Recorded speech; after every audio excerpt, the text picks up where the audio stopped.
Hello friends, this is Mohsin Sheikh and I welcome you to my YouTube channel Mohsin's Academy। दोस्तों आज 10वीं जमात का हम English का लेसन पढ़ने जा रहे हैं जिसका नाम है एन एपिटोम ऑफ करेज। जी हाँ दोस्तों, ये स्टीफन हॉकिंस के बारे में, एक साइंटिस्ट के बारे में है। लेसन काफ़ी बड़ा है इसलिए इसे दो हिस्सों में तकसीम किया गया है। तो आज हम पार्ट 1 देखेंगे और बहुत जल्द इंशाल्लाह पार्ट 2 भी देखेंगे। तो चलिए दोस्तों शुरू करते हैं। N epitome of courage. सबसे पहले दोस्तों इसका टाइटल समझते हैं, एपिटोम का मतलब समझते हैं। एपिटोम का मतलब होता है दोस्तों बेहतरीन मिसाल। जी हाँ, परफेक्ट एग्जाम्पल। करेज का मतलब होता है हिम्मत, जज्बा। तो जज्बे की, हिम्मत की बेहतरीन मिसाल कौन है? स्टीफन हॉकिंस है। और वो क्यों है, आइए हम देखते हैं। तस्वीर में आप स्टीफन हॉकिंस को यहाँ पर देख सकते हैं दोस्तों। लेसन शुरू करने से पहले कुछ एक्टिविटीज हमेशा की तरह देखते हैं। बहुत ही बेहतरीन एक यहाँ पर सेंटेंस है। अ स्ट्रेंज ट्रूथ, एक अजीब सच्चाई। Handicapped are those who refuse to take up challenges even with all their senses and physiology in perfect condition। दोस्तों यहाँ पे बताया गया है कि हैंडीकैप का मतलब होता है कमजोर, अपाहिज। जी हाँ, अपाहिज। अपाहिज वो लोग हैं, कौन से लोग? जो जिस्मानी तौर पर और दिमागी तौर पर बिल्कुल परफेक्ट हैं, लेकिन इतना कुछ होने के बावजूद वो अपनी जिंदगी में कुछ कर नहीं पाते। बहुत बड़ा जुमला है दोस्तों, बहुत गहरा मीनिंग इसके अंदर है ना। अपाहिज उन लोगों को कहा जाएगा जिनके पास सब कुछ है, दिमाग है, जिस्मानी ताकत है, सब परफेक्ट है, लेकिन फिर भी कुछ कर गुजरने की उनके अंदर इच्छा नहीं है, ख्वाहिश नहीं है। तो बहुत ही गहरा मीनिंग है दोस्तों, इसको समझिए। अब देखते हैं आगे। How can you encourage such people to change and become confident. अगर आपके इर्द गिर्द ऐसे लोग हैं तो आप इनको कैसे, इनको तब्दील करेंगे, आप इन्हें कैसे बदलेंगे, आप इन्हें क्या नसीहत करेंगे, ये आपको 4-5 जुमलों में लिखना है। ठीक है, आगे बढ़ते हैं दोस्तों। एक यहाँ पर टेबल दिया गया है जिसमें कुछ चीजें हमें लिखनी है। There are pleasant and polite ways of referring to people with physical and mental disabilities, fill in the table below. देखो, बहुत सारे अपाहिज लोग दुनिया में हमें देखने को मिलते हैं। किसी का हाथ खराब होता है, किसी का कोई पैर से लंगड़ा होता है, कोई दिमागी तौर पर कमजोर होता है। ऐसे बहुत सारे लोग दिखते हैं, लेकिन इन्हें हम ऐसे अल्फाज से इन्हें मंसूब करते हैं जिनसे उन्हें बुरा ना लगे। उन्हें ऐसे अल्फाज इस्तेमाल करते हैं हम उनके लिए आजकल कि उन्हें बुरा ना लगे। ठीक है, तो देखते हैं। प्रीवियसली यूज टर्म, पहले इन्हें क्या कहा जाता था, आज के दिन में इन्हें क्या कहा जाता है। पहला हमें ही भरना है दोस्तों। न्यू पोलाइट टर्म्स, आजकल के पोलाइट टर्म्स में उन्हें विजुअली चैलेंज्ड कहा जाता है। पहले इसे कहा जाता था ब्लाइंड। आप लिख लीजिए आपकी बुक में, या आप बाद में भी लिख सकते हैं, वीडियो को आप दोबारा देख सकते हैं। ब्लाइंड, ब्लाइंड यानी अंधा। अंधा, हम अंधे को अंधा नहीं कहेंगे अभी इंग्लिश में, उसे क्या कहेंगे? विजुअली चैलेंज्ड कहेंगे, है ना, जिनकी विजन खराब है। दूसरा है, पहले हम इन लोगों को डीफ बुलाते थे, डीफ यानी बहरा। डीफ यानी क्या होता है दोस्तों? बहरा। लेकिन हम अब आजकल उन्हें बुलाएंगे अनेबल टू हियर। ठीक है, the person who is unable to hear, जो सुन नहीं सकते हैं। नंबर 3 डैश दिया गया है, फिर हमें भरना है स्पीच इम्पेयर्ड। आजकल उन्हें स्पीच इम्पेयर्ड, पहले उन्हें कहा जाता था म्यूट। म्यूट यानी हाँ, जो बात नहीं कर सकते, बिल्कुल बोल नहीं सकते। तो सॉफ्ट टर्म्स में, अच्छे अंदाज में उसे क्या कहा जाएगा? स्पीच इम्पेयर्ड कहा जाएगा। Number 4 mad. देखो कितना बुरा लगेगा किसी को मैड डायरेक्टली कहेंगे, तो उन्हें मैड नहीं कहना है। आज के बाद उन्हें क्या कहना है? मेंटली चैलेंज्ड कहेंगे, या मेंटली इल कहेंगे, दिमागी तौर पर बीमार कहेंगे, या दिमागी तौर पर चैलेंज्ड उन्हें कहेंगे। पांचवा है लेम। लेम यानी लंगड़ा होता है। उन्हें हम क्या कहेंगे आज के दौर में? न्यू टर्म्स में उन्हें क्या कहेंगे? न्यू पोलाइट टर्म्स में उन्हें हम क्या कहेंगे? फिजिकली चैलेंज्ड कहेंगे। ठीक है, स्पेशली लेग के बारे में होता है, लेकिन हमने फिजिकली, जिस्मानी तौर पर चैलेंज उन्हें हम ऐसा कहेंगे। ठीक है दोस्तों, टेबल आप पूरा कर लीजिए, लिख लीजिए। बढ़ते हैं लेसन की तरफ। एन एपिटोम ऑफ करेज, हिम्मत की बेहतरीन एक मिसाल। कौन है हमारे दोस्त? Stephen Hawkins. यहाँ पे है ना, साइंटिस्ट है। देखते हैं इनके बारे में मालूमात हासिल करते हैं। तस्वीर में आप देख सकते हैं, बेचारे बड़े कमजोर नजर आ रहे हैं, है ना दोस्तों। पढ़ते हैं क्या है। We often tend to hide behind our weaknesses, disabilities, handicaps, और more over them our whole life through. अक्सर ऐसा होता है, हम हमारी कमजोरियां छिपाते हैं, डिसेबिलिटीज छुपाते हैं, हमारी हैंडीकैप की वजूहात जो है, हम हैंडीकैप जो है हमारे पास जो है, हम में से जो भी है, उन पे हम जिंदगी भर क्या करते हैं, मौर्न करते हैं, मातम करते हैं।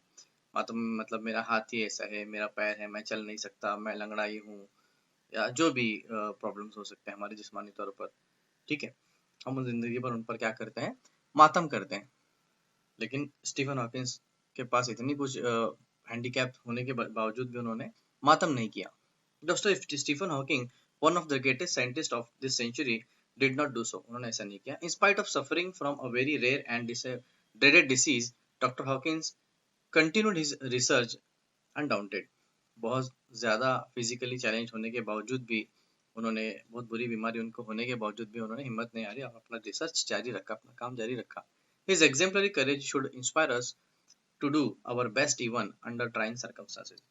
इनकी ये मिसाल जो है हमें इसकी इमिटेशन करने पर, है ना, मतलब इनके जैसा करने पर हमें उकसाती है, हमें सिखाती है। इनकी एक मिसाल जो है हमें ज़िंदगी में मुश्किल हालात में, ट्राइंग सर्कमस्टेंसेस यानी मुश्किल हालात में हमें इनके जैसा करना सिखाती है।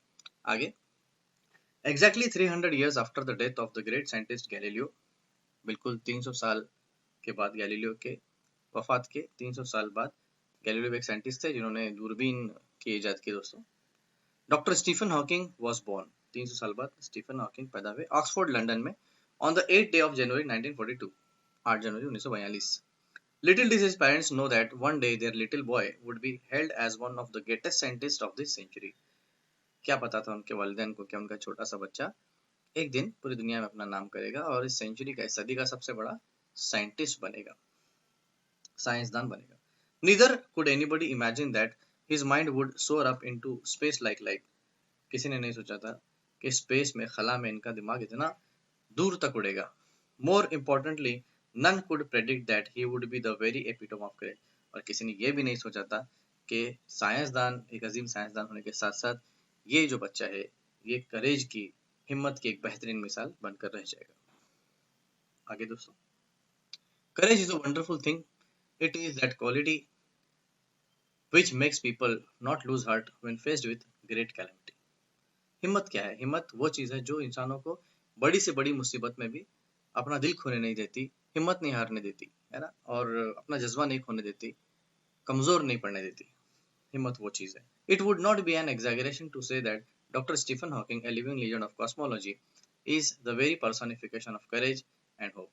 देखो दोस्तों, बहुत बेहतरीन अंदाज में लिखा गया है कि सनत मुबालगा नहीं होगा, मुबालगा आमेज़ी नहीं होगी अगर हम ऐसा कहेंगे कि डॉक्टर स्टीफन हॉकिंग एक जिंदा मिसाल है कॉस्मोलॉजी, कॉस्मोलॉजी यानी खला की पढ़ाई, जिसमें इस कायनात का वजूद कैसे हुआ, इसके बारे में मालूमात ली जाती है। तो ये एग्जैगरेशन नहीं होगा अगर हम स्टीफन हॉकिंग को कहेंगे कि एक लिविंग लीजेंड है, जिंदा मिसाल है इन चीज़ों के, और बल्कि ये पर्सोनिफिकेशन होगा। ये फिगर्स ऑफ स्पीच है दोस्तों, जो जनरली पोएम में इस्तेमाल होते हैं। ये पर्सोनिफिकेशन होगा होप का, उम्मीद का। मतलब स्टीफन हॉकिंस की यहाँ पे तारीफ की जा रही है। Except his mind, his whole body is bound to a wheelchair. उनके दिमाग को छोड़कर उनकी पूरी बॉडी जो है दोस्तों, वो एक व्हील चेयर पर बंद कर रह गई थी। वो इतने कमजोर थे कि उन्हें अपनी जिंदगी का बहुत सारा हिस्सा व्हील चेयर पे बैठ कर, व्हील चेयर यानी ऐसे लोग जो चल नहीं सकते, उनके लिए व्हील चेयर का इंतजाम किया जाता है। आप फिल्मों में वगैरह देखते हैं दोस्तों। Thanks to a cruel quirk of fate, यहाँ पर कहा गया है कि इनकी ये बुरी किस्मत का जो ये इनके साथ करना था, इसका शुक्रिया कहा गया एक्चुअली, क्योंकि इतना कुछ होने के बावजूद भी उनके पास इतनी हिम्मत थी, इतना वक्त था कि वो इतना रिसर्च कर पाए साइंटिफिक फील्ड में। Yet he is one of the greatest scientist of this century, और वो एक सदी के सबसे बड़े साइंसदान बन पाए। क्या हुआ था उन्हें, देखते हैं दोस्तों। एन एवरेज चाइल्ड, हम और आपकी तरह एक एवरेज वो चाइल्ड थे, बच्चे थे।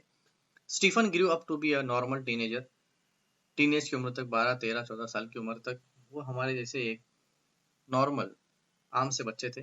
Full of mischief and lots of love for music, बहुत सारे शरारत किया करते थे, म्यूजिक बड़ी पसंद थी, और मैथमेटिक्स उन्हें बेहद प्यार था, हिसाब से, इल्म रियाजी से। Even though his father wanted him to study medicine, he was bent on studying mathematics. उनके फादर चाहते थे कि वो मेडिसिन पढ़े, है ना, वो तिब में काम करे, दवाइयों में डॉक्टर बने, लेकिन उन्हें मैथमेटिक्स में बड़ी ज़्यादा दिलचस्पी थी। The university of Oxford at that time did not have a course in mathematics. Mathematics में कोई कोर्स उस वक्त तो यूनिवर्सिटी ऑफ ऑक्सफोर्ड में मौजूद नहीं था। काफी मशहूर यूनिवर्सिटी दोस्तों Oxford, London. So he opted to study physics instead. तो उन्होंने मैथ्स के बजाय फिजिक्स में कोर्स ले लिया। At the age of 17, Stephen started noticing that he was becoming increasingly clumsy. 17 साल की उम्र में जब वो आए तब उन्हें महसूस हुआ कि वो थोड़ा से क्लमसी हैं। क्लमसी नहीं, और भद्दे से उनकी जिस्मानी बनावट होती जा रही है। उनके कामकाज में वो थोड़े से क्लमसी हो गए हैं, भद्दे से, सिस्टमैटिक नहीं। And even fell down a couple of times, और एक दो मरतबा वो गिर भी गए बिना वजह, for no reason. This perplexed him and he went to see his family doctor. और इस चीज़ ने उन्हें बड़ा कंफ्यूज कर दिया कि ऐसा क्यों हो रहा है उनके साथ। और देखो, किसी टीनेजर के साथ ऐसा होता है तो दोस्तों जनरली जिस उम्र में हमें ताकत महसूस होती है ना, हम एडल्टहुड में दाखिल होते हैं, ठीक उसी वक्त इन्होंने कमजोर होना शुरू किया। कुदरत ने इनके साथ ऐसा खेल खेला। और फिर ये अपने फैमिली डॉक्टर से मिलने गए, who diagnosed him as suffering from an extremely rare disease. Doctor ने कहा कि इन्हें बहुत ही एक नायाब बीमारी हो गई है। कौन सी बीमारी हो गई उन्हें? ALS और LOU। अब ये बीमारी क्या है? Gehrig's disease that affects the nervous system. ये ऐसी बीमारी है जो हमारे नर्वस सिस्टम पे इफेक्ट करके and eventually weakens all the muscles of the body. Nervous system यानी हमारे दिमाग का जो कंट्रोल है, दिमाग का जो राब्ता है पूरे जिस्म के साथ, तो मसल्स के साथ, जहाँ से दिमाग ऑर्डर देता है पूरे जिस्म को काम करने के लिए, ये जो सिस्टम है इसे नर्वस सिस्टम कहते हैं। ठीक इसी पे इस बीमारी ने हमला कर दिया। Stephen says that even as a child his muscle coordination was nothing to write home about। Stephen कहते हैं कि मसल पे इतना ज्यादा असर हुआ इस बीमारी का, कोऑर्डिनेशन ही नहीं था, मतलब दोनों के दरमियान कोई राब्ता ही नहीं रहा, जिसमें के आज़ा और दिमाग के दरमियान बहुत कम राब्ता रहा, तो उनकी राइटिंग बहुत खराब हो गई, वो लिख नहीं पाते थे। ही रिकलेक्ट्स, उन्हें याद है, वो याद करके कहते थे that his handwriting would send his teacher into a fit of frenzy. उनकी जो हैंडराइटिंग है उनकी टीचर को बड़ी नापसंद थी, बड़ा गुस्सा आता था उन्हें। Nor was he inclined towards sports, और स्पोर्ट्स तो बिल्कुल वो खेल ही नहीं पाए, खेल ही नहीं सकते थे। Nevertheless this disease came as a bolt from the blue. और यही कहा जाएगा कि ये जो बीमारी है बोल्ट फ्रॉम द ब्लू थी। बोल्ट फ्रॉम द ब्लू एक मुहावरा है दोस्तों, या आसमानी आफत या कुदरती आफत को जनरली कहते हैं।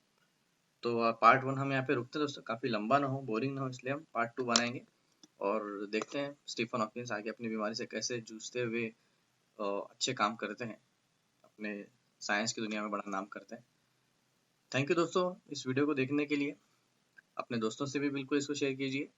तब तक के लिए खुदा हाफिज।